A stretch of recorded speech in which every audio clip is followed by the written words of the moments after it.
मुलुगाव गोनोखोआरिफोरनि दिहुनथाया बुहुमखौ खाथि खालामदों। अख्राङाव बिरनाय फाइटार जेट, रकेट, हेलिकप्टार, एर'प्लेनखौ बयबो नुबाय आरो मिथिबाय।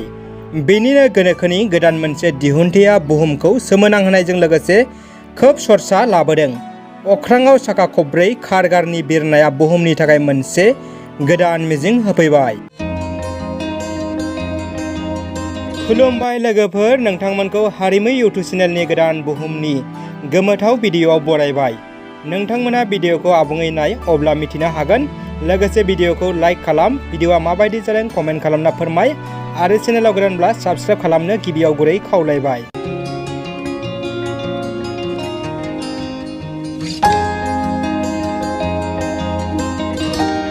गोनोखोनि गोदान मोनसे दिहुनथायनि जाफुंसारनाया बुहुमाव गोदान जारिमिन सोरजिदों। अख्राङाव बिरदों साखा खबब्रै कारगारि। लोगोफोर, बियो सिमांफोरनि सावगारि नङा, मोगथां मुलुगनि सैथो सावगारि। बुहुमाव नुफेरै गिबि खेब अख्राङाव नुबाय बिरग्रा कार।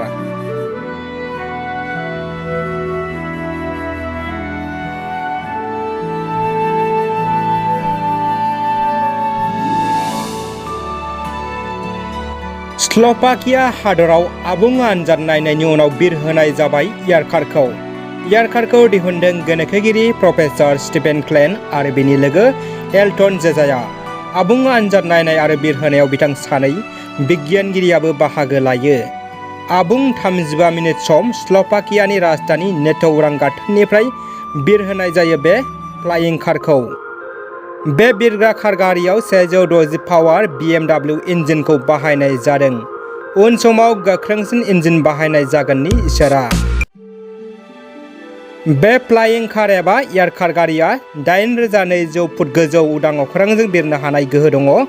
1 घन्टायाव 190 किल'मिटार जानथाइ दावबायग्रा एयारकाराव 40 घन्टा सम बिरनो हानाय इन्धनथाव लाखिनो हायो।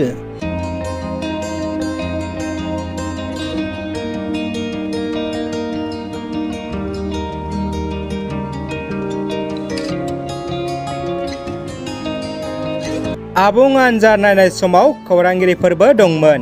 उदां अख्राङाव बिरखांना हायाव बानायनि 2 मिनिट उनावनो गाङा सिङाव हाबना स्पर्ट्स कारनि महर लायो। बेनि उनाव बे बिरग्रा कारानो नोगोरनि लामाजों गुबुन गारिफोरबायदि गारिनि महराव दावबायलाङो। नाथाय सोमोनांथाव बाथ्रा लोगोफोर, साधारन स्पर्ट कारा माबोरै बिरखंबायदि अख्राङाव बिरनो हायो? गारनि बुदाम थुबानो गांफोरा लासै लासै ओंखारबोयो, बेनि उनाव बिरनो हायो। बिरनाय समाव खालि सानैल' सुबुङा गारियाव थानो हायो, लोगोसे लाफानो हायो 200 केजि लिरथायनि मुवा बेसाद जामुं। बे सोमोनांथाव कारखौ बायनो दासिम बुहुमनि गोबां हादरनिफ्राय लाख लाख अर्डार फैदों। दासिम खालि आमेरिका जथाय हादरनिफ्रायनो 1 लाखनिबो बांसिन अर्डार फैदों। माखासे साननि उनाव जोंनि भारत हादरनि उदां अख्राङावबो बे कारखौ बिरनाय नुनो हासिगौ। भिडिअ'आ एसेनोसै लोगोफोर। भिडिअ'खौ मोजां मोनबायब्ला लाइक, कमेन्ट आरो शेयार खालाम। लोगोसे चेनेलाव गोदानै फैदोंब्ला साबस्क्राइब खालामना बेल बुथुमाव थुना अलाव होना ला। इयुननि भिडिअ'नि मिजिंजों गोजोन्थों।